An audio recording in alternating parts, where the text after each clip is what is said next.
Sahabat, bayangkan hari ketika langit terbelah dan bumi diguncang. Semua manusia berdiri menanti giliran diadili. Tak ada tempat bersembunyi. Tak ada yang bisa diandalkan kecuali rahmat Allah. Satu pandangan darinya adalah keselamatan. Namun ada golongan yang tidak dipandang, tidak diajak bicara, tidak disucikan, dan bagi mereka azab yang sangat pedih. Mari simak sampai akhir agar kita menjauhi perbuatan yang menjerumuskan. Tekan like, subscribe, dan tulis amin di kolom komentar. Semoga Allah melindungi kita dari api neraka. Bismillah. Assalamualaikum warahmatullahi wabarakatuh. Bayangkan hamparan padang yang tak bertepi. Langit retak seperti kaca, awan bergulung seperti ombak, dan bumi terasa mendesir di bawah telapak. Matahari merapat, panas menembus kulit dan meneteskan ketakutan sampai ke tulang. Manusia berkumpul tanpa pangkat, tanpa gelar, tanpa jarak. Raja dan rakyat berdiri sejajar. Tidak ada naungan selain rahmat. Tidak ada yang menolong selain izin. Setiap napas menjadi berat karena menunggu giliran dipanggil. Nama demi nama disebut.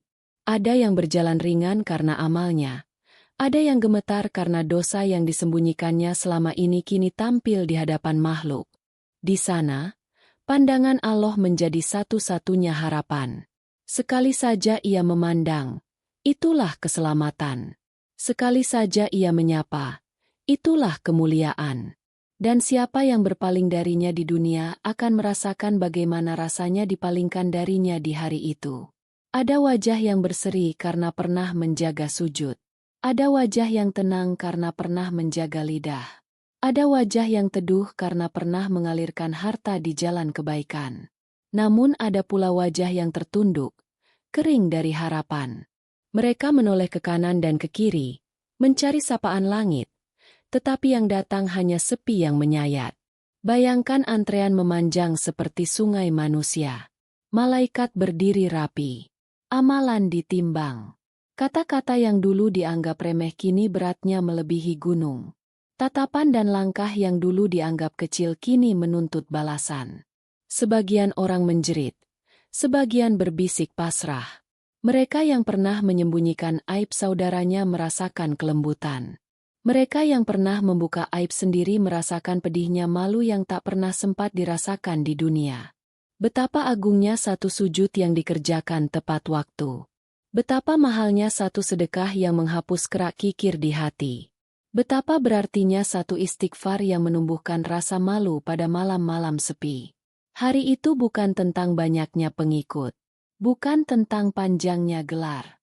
Bukan tentang ramainya sorak di layar. Hari itu tentang jujur kepada diri sendiri, tentang setia kepada perintah, tentang tunduk kepada Yang Maha Tinggi. Yang dulu suka menuntut pujian tetapi enggan patuh kini tahu rasanya menjadi tidak dianggap. Yang dulu merasa cukup dengan dunia kini mengerti bahwa dunia bukan apa-apa. Yang dulu tertawa ketika berbuat maksiat kini bibirnya keluh. Yang dulu merendahkan ayat kini tidak punya kalimat untuk membela diri. Maka sebelum hari itu datang, sebelum panas matahari memakan jarak, sebelum nama kita disebut dalam hening yang menakutkan, peluklah kembali jalan pulang.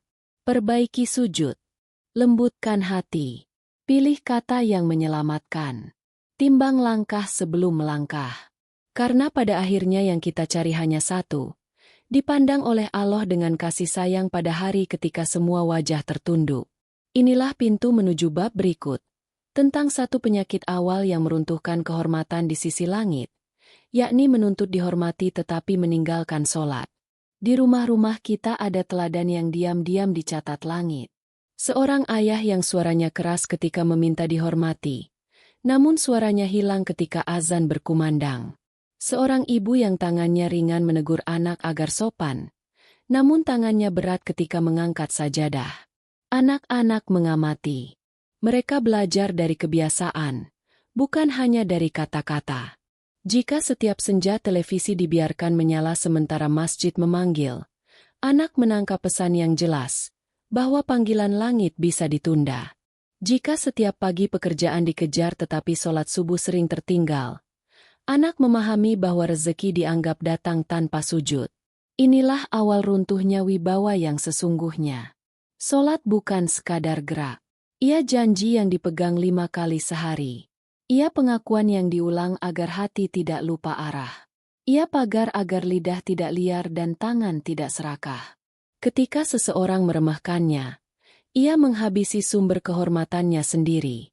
Di kantor ia mungkin disapa. Di kampung ia mungkin diprioritaskan. Tetapi di hadapan Allah, kehormatan ditakar dengan ketaatan, bukan usia dan bukan jabatan. Betapa banyak anak yang sebenarnya ingin bangga pada orang tuanya, tetapi kebanggaan itu bocor karena mereka melihat sujud yang bolong. Betapa banyak keluarga yang kering dari ketenangan karena kepala keluarganya menunda-menunda hingga lupa, atau dikerjakan tanpa hati. Bayangkan sebuah sore. Azan asar merambat dari kubah kecil di ujung gang. Angin membawa seruan yang lembut. Seorang anak menata sajadah, menoleh ke pintu, dan berharap ayahnya berdiri di samping. Ayah menggeleng, berkata nanti. Lalu sore berganti senja, senja berganti malam, dan nanti tidak pernah tiba. Di malam itu anak belajar bahwa menunda itu biasa. Besok ia akan menunda bakti. Lusa ia akan menunda kejujuran. Pelajaran ini mahal harganya. Bukan karena kata-kata keras, tetapi karena teladan yang tidak hadir. Menjadi orang tua bukan berarti kebal dari teguran. Justru di pundak merekalah amanah paling berat. Hormat anak adalah hak, tetapi solat adalah kewajiban. Hak jangan dipaksa ketika kewajiban dilalaikan. Mintalah maaf kepada anak jika selama ini teladan belum utuh. Ajak mereka berdiri bersama. Jadikan rumah beraroma sajadah. Mulai dari yang sederhana, solat tepat waktu untuk 1 pekan. Minta anak mengingatkan dengan lembut. Buat momen kecil sebelum dan sesudah solat untuk berbagi kabar. Biarkan mereka melihat senyum yang hangat ketika takbir pertama diangkat. Dari situ tumbuh wibawa yang tidak bisa dibeli. Wibawa yang Allah letakkan di dada orang yang patuh. Bila sujud sudah ditegakkan, barulah nasihat terasa masuk. Barulah kata-kata orang tua menjadi doa yang mudah diaminkan oleh langit. Bila sujud ditinggalkan, kata-kata kehilangan bobot. Siapapun yang ingin dimuliakan anak-anaknya, mulailah dengan memuliakan panggilan Allah. Karena tidak ada kehormatan tanpa tunduk. Setelah ini kita akan menyingkap penyakit lain yang sering sembunyi di balik senyum keberhasilan, yaitu rasa kikir yang membuat harta menjadi api yang membakar pemiliknya. Bersiaplah menuju bab 3. Di banyak kota kita melihat pagar tinggi, lampu halaman yang tak pernah padam, garasi dengan 2 atau 3 mobil. Di balik pintu, ada meja makan yang selalu penuh. Namun saat ada panitia mengetuk meminta donasi untuk musola, suara hati berbisik nanti saja. Saat pengumuman zakat mal tiba, kalender digeser, kalkulator dibuka, angka dipecah kecil-kecil agar kewajiban terlihat ringan. Sesekali memberi, namun lebih sering menunggu momen yang menguntungkan citra. Tangan yang mudah menggenggam, sulit untuk membuka. Kekikiran bukan sekadar menahan uang, ia juga menahan aliran rahmat. Rezeki itu seperti air. Bila dibiarkan menggenang dalam kolam kecil, lama-lama ia keruh dan berbau. Bila dialirkan, ia jernih, menghidupkan tanah di sekitarnya, menumbuhkan hijau dan bunga. Hati yang kikir membuat pemiliknya gelisah. Tidur cukup, tetapi lelah. Rumah besar, tetapi dingin. Bukan karena kurang harta, melainkan karena barakah disumpal oleh rasa takut kehilangan. Padahal yang dititipkan itu tidak pernah berkurang oleh sedekah, justru bertambah dengan cara yang sulit diterangkan oleh angka. Bayangkan seorang saudagar. Pagi harinya ia mengecek laporan, siangnya ia menandatangani pembayaran, malamnya ia memandangi layar gawai sambil menghitung kenaikan aset. Ada tetangga yang sakit dan butuh biaya rawat. Ia berkata mendoakan itu cukup. Ada panti asuhan yang meminta bantuan beras. Ia berkata kas-kas kantor sedang ketat. Ada masjid yang menggalang dana untuk perbaikan tempat wudhu. Ia berkata menunggu bonus akhir tahun. Kata menunggu menjadi jimat yang dipakai menunda kebaikan sampai kesempatan pergi. Lalu datang satu hari ketika ia benar-benar perlu pertolongan. Dokumen penting tercecer. Proyek tertunda. Tim resah. Ia mencari orang yang dulu pernah ia tolong, tetapi sepi. Ia membuka laci dan menemukan kwitansi sumbangan yang bisa dihitung dengan jari. Ia baru sadar. Ia miskin jaringan doa. Ia kaya harta. Tetapi miskin tangan yang mengangkat namanya kepada langit. Ia menyesal, tetapi penyesalan itu tidak mengembalikan waktu yang terbuang. Kikir sering memakai topeng rapi.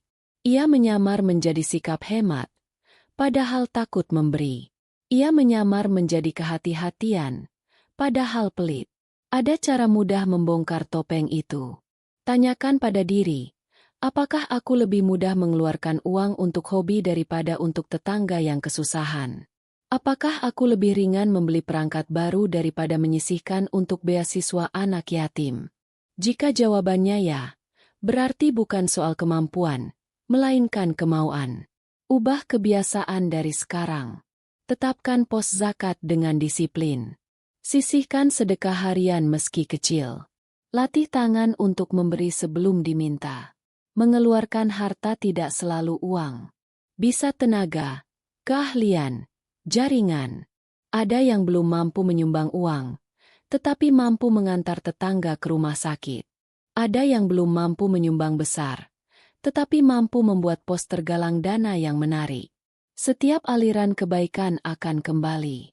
Bukan selalu dalam bentuk rupiah, tetapi dalam bentuk hati yang tenang, keluarga yang rukun, pintu rezeki yang terbuka dari arah yang tak disangka. Itulah barakah yang tidak bisa dibeli, hanya bisa diundang dengan ketaatan dan kepedulian. Ingat pula bahwa anak-anak mengamati. Ketika mereka melihat ayah ibunya dermawan, mereka belajar menaruh percaya kepada Allah. Mereka belajar bahwa harta bukan Tuhan kecil. Mereka kelak tumbuh menjadi orang yang tidak takut miskin karena yakin pemberi rezeki itu maha luas. Sebaliknya bila mereka melihat orang tuanya kikir, mereka belajar bahwa dunia harus dipeluk erat.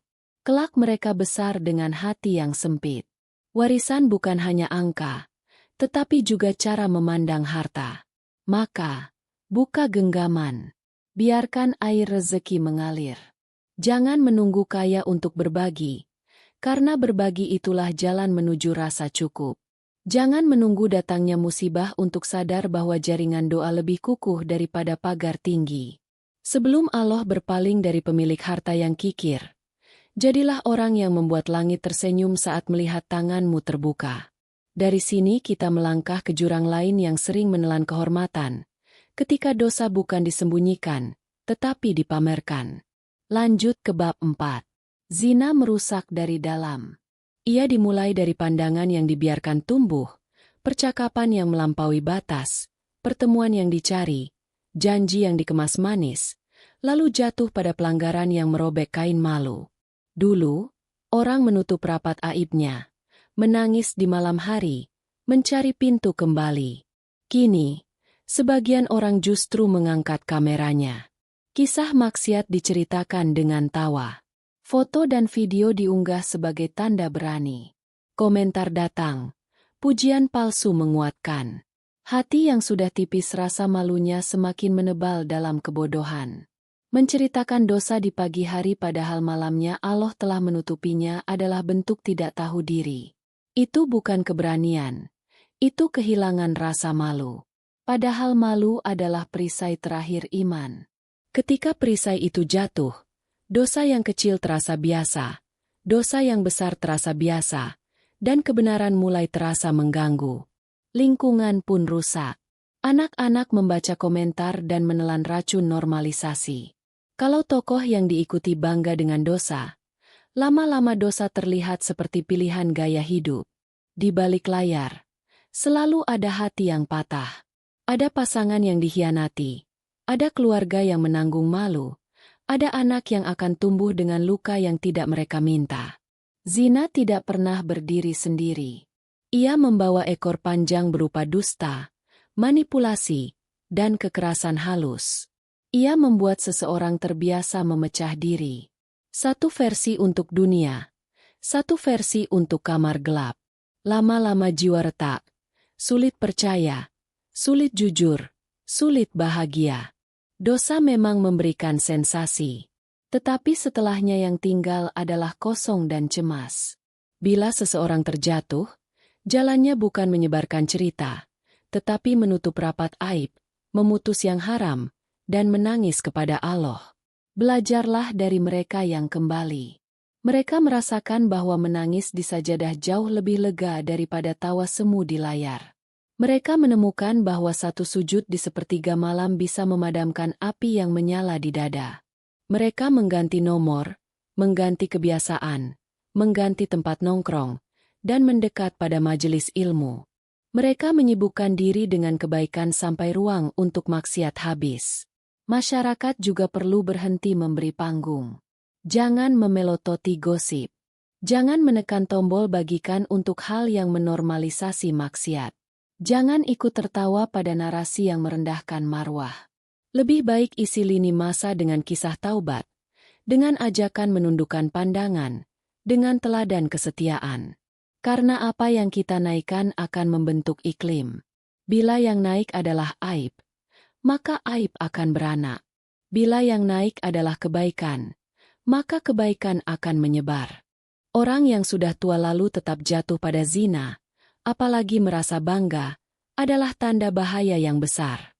Usia seharusnya membawa seseorang lebih dekat kepada Allah, lebih dekat pada makna pulang.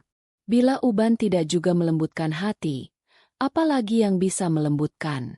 Ajak diri untuk jujur. Bukan semua godaan bisa dihadapi sendirian. Carilah sahabat yang menahan, bukan yang mendorong. Buat pagar sosial, jadwal yang sehat, lingkungan yang bersih dari pemicu. Bertarunglah dengan sungguh-sungguh, karena harga diri dipertaruhkan. Ingat selalu, Allah menyukai hamba yang menutup aibnya dan bertaubat. Ia tidak pernah lelah menerima kembali mereka yang kembali. Tidak ada dosa yang terlalu besar untuk diampuni, tetapi jangan menantang dengan kesombongan. Jangan jadikan maksiat sebagai konten. Jangan jadikan aib sebagai komoditas. Simpan rapat, bersihkan diri, dan bangun kembali kehormatan dengan amal yang konsisten. Suatu hari, ketika semua orang membutuhkan pandangan Allah, semoga kita termasuk yang ditatap dengan kasih karena pernah memilih malu dan taubat dibanding tepuk tangan semu. Dari jurang pamer dosa, kita menuju luka yang lain, yaitu saat ayat dipermainkan, ulama dihina, dan agama dijual untuk panggung. Itulah pintu yang membuka bencana besar bagi umat. Bersiaplah memasuki bab 5. Agama tidak lahir untuk menjadi panggung. Ia datang sebagai cahaya agar manusia menemukan arah. Namun di zaman ini, ada yang menjadikannya bahan olok-olok. Ada yang menertawakan ayat karena terasa pahit di telinga. Ada yang mengejek pakaian ulama karena tidak sesuai tren. Ada yang menilai nasihat dengan cemooh, seolah kebenaran harus tunduk pada selera. Ketika lidah mulai ringan menghina, sebenarnya hati sedang berat menerima hidayah. Sebab menghina yang mulia tidak akan pernah meninggikan derajat. Yang terjadi justru sebaliknya. Wajah kehilangan wibawa di hadapan langit. Bayangkan sebuah mimbar kecil di surau kampung. Seorang ustaz tua menyampaikan tentang amanah dan kejujuran. Usai ceramah, sekelompok anak muda merekam video singkat. Mereka memotong-potong kalimat, menempelkan musik lucu, menuliskan teks yang menyindir. Tayangan itu viral. Orang tertawa. Sang ustaz yang sepanjang hidup menjaga wudhu menjadi bahan hiburan. Malam itu ia pulang dengan langkah pelan, menutup pintu dan berdoa agar yang menertawakan diberi hidayah. Esoknya ia tetap mengajar mengaji, karena tugasnya adalah menyampaikan. Yang memalingkan muka bukan dia, melainkan sebagian kita yang sudah buta oleh gempita. Lebih jauh lagi, ada yang menjual agama. Ayat diambil sepotong, disusun agar sesuai tren. Hukum disembunyikan demi sponsor. Judul dibuat mendebarkan agar disukai algoritma. tetapi isinya menutupi perintah yang tidak populer. Di panggung itu, kebenaran dipoles menjadi konten. Penonton bertepuk tangan, jumlah pengikut bertambah, tawaran iklan datang.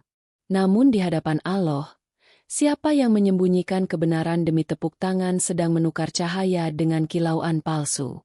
Mereka mungkin menang di layar, tetapi kalah di padang yang luas, ketika semua topeng jatuh dan hanya niat yang berdiri. Menjadi tegas bukan berarti kasar. Membela ayat bukan berarti membenci manusia.